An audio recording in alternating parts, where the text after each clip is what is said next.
Kita tidak pernah menyangka bahwasannya di padatnya perkotaan dapat disulap menjadi perkebunan anggur. Tentunya berkebun dapat dilakukan dimanapun dan di rumah kita sendiri. Ini semua sampah yang di dapur, yang di sini daun nggak ada yang saya buang. Kalau logo motonya GDM dari alam kembali ke alam, ya, itu saya pakai itu, saya pakai.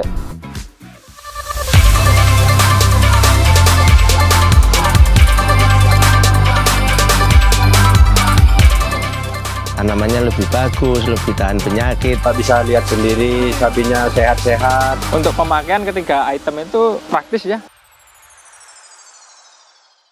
Halo dulur, kali ini saya berada di kediamannya Pak Haji Supriyantono. Nah, kediamannya ini cukup unik sekali karena Pak Haji Supriyantono ini memiliki kebun anggur di rumahnya yang bisa dilihat di belakang saya. Itu bisa dibilang kayak kebun anggurnya ini luar biasa ya. Nah, kita sapa dulu orangnya. Assalamualaikum warahmatullahi wabarakatuh. Waalaikumsalam warahmatullahi wabarakatuh. Gimana, sehat kabarnya? Alhamdulillah dek, berkat doanya. Alhamdulillah. Nah, Pak Haji, ini kan di kediamannya Pak Haji ini kan punya kebun anggur yang luar biasa gitu. Alhamdulillah. Kok bisa? Awalnya ini gimana? Kok kepikiran menanam dan membudidayakan anggur di kediamannya? Oke. Yang jelas keterbatasan lahan. Keterbatasan lahan. Cuma sebelum kesini kan saya sudah nanam di bawah, nanti saya lihatkan bawah. Terus di tempat Sentiong, Balaraja, masih wilayah Tangerang juga. Terus di Pompes Istiqlaliyah, Cilongo. Tadi banyak udah saya nanam varian-varian tapi di tanah semua. Oh, di tanah semua. Tanah semua. Terus ya dengan berbagai masalah di situ kan mungkin waktu itu saya actionnya itu kurang maksimal karena mungkin pertama-tama kalau dilihat orang kagok. Akhirnya saya berinisiatif, saya mau jadak rumah saya, atasnya mau saya kasih pohon anggur. Jadi kayak apa ya, perkebunannya itu di atas gitu ya. Dan itu pun saya dapat inspirasi dari YouTuber yang di Ciledug, Tangerang. Dia seorang marinir tapi hobi anggur gini, di lantai 3 juga. Di situ saya akhirnya memeringinkan diri istilahnya gitu. Ya, terus ada sebutan namanya itu Kampung Anggur nih Pak. Nah, biar lebih jelasnya itu kampung anggurnya itu di mana sih Pak? Kalau kampung anggur saya itu asli saya kan di Bantul, di Jogja itu di daerah Plumbungan, Sembulunyo, Pamanglipur, Bantul itu alhamdulillah sudah kalau sampai sekarang itu sudah 5 tahun lebih jadi kampung wisata. Jadi kampung wisata di Bantul? Iya. Asal di Google casing kampung anggur, udah kampung saya itu.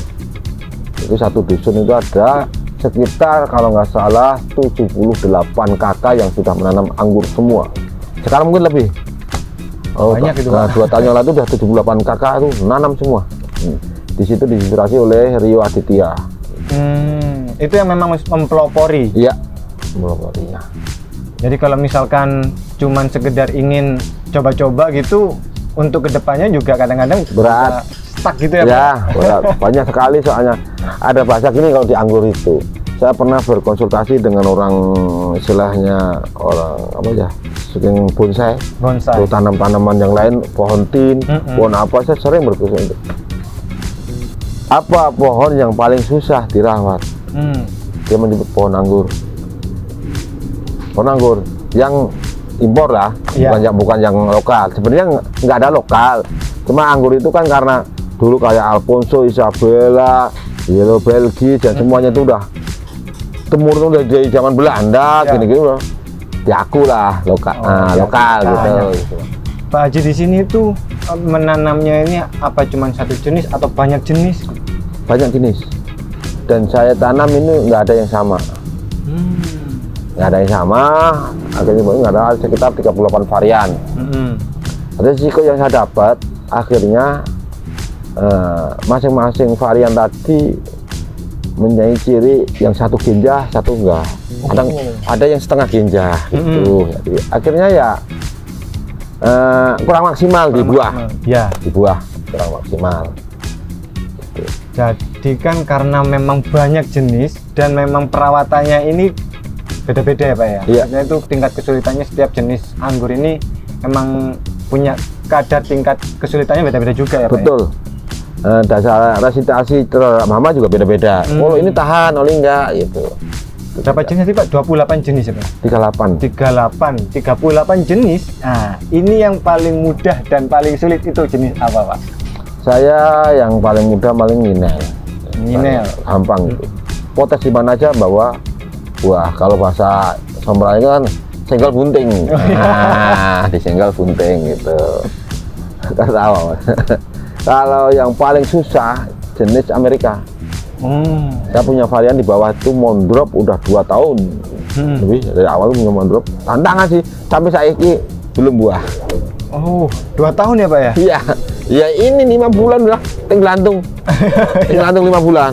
Ini di bawah 2 tahun belum buah. Aplikasi udah 2 kali aplikasi. Ya, itu tadi mungkin varian yang lumayan susah. Nah. Sangat dibutuhkan. Pak Haji ini kan sampai segini banyaknya, terus apalagi menanam 38 jenis anggur. Itu belajarnya dari mana Pak? Kalau bicara belajar saya dari ya bahasanya otodidak. Nah, saya masuk ke grup nanya-nanya ke teman. Jadi nggak ada satu orang tuh biasa kan nggak ada. Terus yang paling besar itu saya langsung di lapangan. Kesalahan langsung. Kesalahan-kesalahan itu saya hadepin. Saya melihat, saya mengalami, dan saya mengeksekusi di situ. Memang kalau kita ingin belajar kalau nggak turut andil secara langsung itu kayak kurang Ya, gitu, kurang Pak. mengena. Iya, kurang mengena. Kalau nanya sekarang nanya ntar nyampe rumah lupa kan. Lupa, benar. Pak Haji Supriantono ini sudah berapa tahun Pak untuk menggeluti budidaya anggur? 3 tahun. 3 tahun. 3 tahun. Dan itu banyak trial errornya di tahun Pertama. pertama ya Pak? Tahun pertama hampir 60% saya. Wah. Error. Karena emang begitu sulitnya Ya. Pak, ya. Yang jelas saya ada per minggunya itu untuk perawatan itu pemupukan ya. Pemupukan. Itu saya pakai GDM. Pakai GDM. Ya, semprot. Itu yang ini yang saya ambil saja. Iya. Ya. Ini GDM. Ini 3 tahun yang lalu sudah saya pakai ini dan sampai saat ini saya pakai. Ini saya aplikasinya saya untuk 1 tangki itu setengah gelas aqua yang 250 cc itu. 250 cc ya. Setengahnya. Setengahnya. Kalau penyuruhnya sih full. Saya pakai setengahnya. Hemat soalnya. Cuma saya tambah yang lain untuk produk saya sendiri seperti air jakaba, kulit bawang udah direndam semua. Ini sudah jadi pupuk organik cair ya Pak ya? Udah. Saya campurin aja. Tadi sama GDM kita masukin tangki, kita semprot. Oh, tangki ini ya Pak ya? Yang ini, yang organik. Oh. Nah, bedanya sama ini? Ini untuk kalau insek apa itu kan? Kalau insek saya nggak mau nyampur. Nanti kan 2 kali kerja nanti. Iya. Kalau punya 2 kan, ini pakai organik, ini pakai insek. Itu gitu. udah nggak usah dihujat istilahnya gitu ya.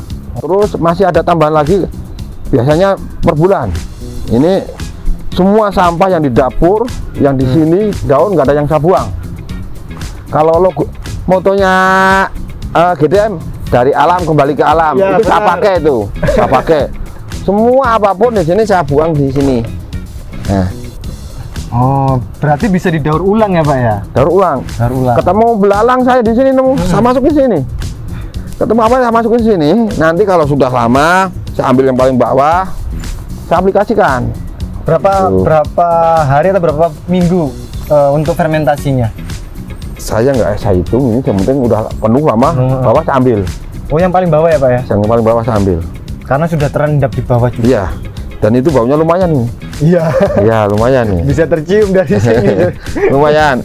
Itu Kan tadi perawatannya ini sebenarnya kalau dibilang orang awam gitu bisa nggak sih untuk melakukan hal-hal seperti itu dengan mudah gitu loh Pak Haji? bisa. Kemauan. Ada kemauan ya pastinya. Iya. Dengan pastinya dibekali ilmu juga ya Pak Haji ya. Ilmu dasar. Saya kasih tahu waktu dulu media sebelum tanam, ya kan, seminggu sebelumnya. Ini taburin ini untuk 1 anggur setengah kilo. Setengah kilo. Kocor sama ini, kalau saya pakai 10 liter ini 2. Kocor sudah biarkan saja selama 1 minggu. 1 minggu. 1 minggu ke atas, mau 8 hari boleh, 9 hari sampai 10 hari, baru siap tanam tuh. Anggur dengan gelas bibit anggur yang masih kecil, segini, berani. Nah, anggur kecil. Nah, nanti setelah penanaman kita aplikasikan lagi, tadi kan tinggal setengah, kita taburkan lagi sekelilingnya. Oh, di sekelilingnya. Sekelilingnya tabur, terus kita kocor pakai GDM lagi 2 kali ini. 2 kali tutup botolnya. 2 kali tutup. Itu udah selesai di situ. Tunggu 1 bulan. 1 bulan aplikasi masuk lagi sedikit-sedikit, tapi nggak tadi kemarin setengah kilo, ini seperempatnya. Ya. Itu seperempatnya. Terus ini kocorannya juga sama, tadi 2, 1 cukup. Tuh. Itu untuk berkala ya Pak Haji? Berkala, ya. Terus perawatan daun saya pakai ini. POC ini tadi saya sudah sebutin nih, pakai ini untuk daun yang subur seperti ini. Biarin aja dia penonton. Oh, penonton. Iya. Jadi kalau POC tambah yang lain-lainnya, kulit bawang, kulit pisang, apa aja masuk, jakaba masuk, nggak masalah. Soalnya sama-sama organik dia. Iya, kan nyambung lagi. Nyambung. Tapi kalau ini diisi apa insek apa itu udah hancur ini, hancur. Bakterinya jadi mati gitu. Nah Pak Haji sendiri untuk perkebunannya ini apakah dari awal nih Pak, dari awal sudah pakai organik atau sebelumnya campuran atau kayak gimana? Kebetulan saya dari awal udah pakai organik. Waktu mau nanam saya cacing tuh, itu ketemu GDM. Jadi, cuma waktu itu saya belum menguasai media. Walaupun ini temennya bagus, ininya kurang bagus, akhirnya kan kecampuran. Walaupun bisa nolong tapi nggak maksimal. Benar. Soalnya media anggur itu khusus. Nggak taunya media anggur itu harus poros. Oh iya. Poros. Jadi poros itu sifatnya poros itu dia nggak nahan air. Dan itu harus benar. Dulu enggak, saya asal aja udah. Ya karena kan otodidak ya Pak Haji ya. Udah punya ini udah pede aja, nggak taunya yang butuh media yang bagus juga. Dan dari pemakaian pertama sampai sekarang, sampai seperti ini, yang sudah dirasakan Pak Haji setelah memakai produk GDM, itu hasilnya seperti apa? Dan jelas yang saya rasakan akan lebih mudah dalam hal perawatan. Iya. Tadi kalau pakai Brick Boss dengan Same, ini tanah akan terjaga. Sudah tanah terjaga, kita tinggal kondisikan yang di atas, daun-daunan, batang seperti itu dengan POC-nya. Dengan POC-nya. Kalau untuk anggur yang saya alami sekarang ini sedikit akan bermasalah tatkala musim hujan.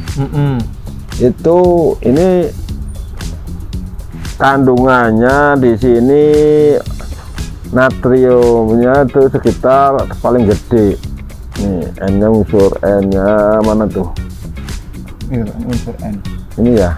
Ini atasnya. Ya, ini tuh 3,20%, lumayan gede. Jadi kalau hujan terus juga dia mengandung asam dan unsur N juga gede. Akhirnya oper di pohon itu menimbulkan demen jamur itu suka dengan unsur N yang N-nya tadi. Ya. Akhirnya saya ini nggak saya pakai, tetap masih jamur datang juga. Akhirnya saya pakai insek. Fungisida sama insektisida dengan dosis yang rendah sebelum kena. Itu pencegahan ya Pak Haji ya? Itu pencegahan.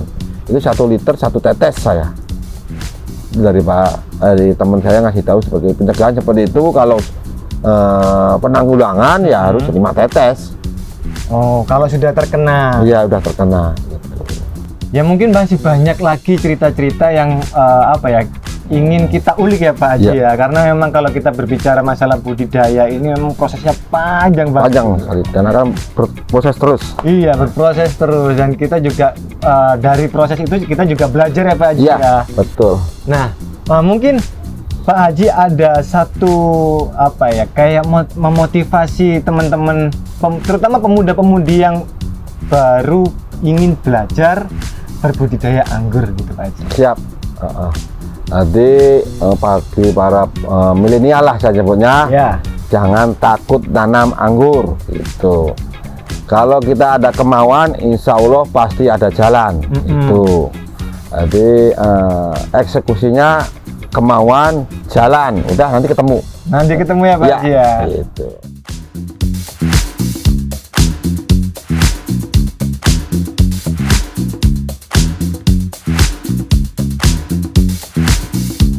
Nah dulur, kita semua sudah menyaksikan bahwasanya di kediaman Bapak Haji Supriyantono di lantai 2 sampai lantai 3 disulap sedemikian rupa menjadi rumah anggur yang luar biasa. Bersama Bapak Haji Supriyantono dan bersama GDM, Siapapun bisa panen. salam go organik Indonesia.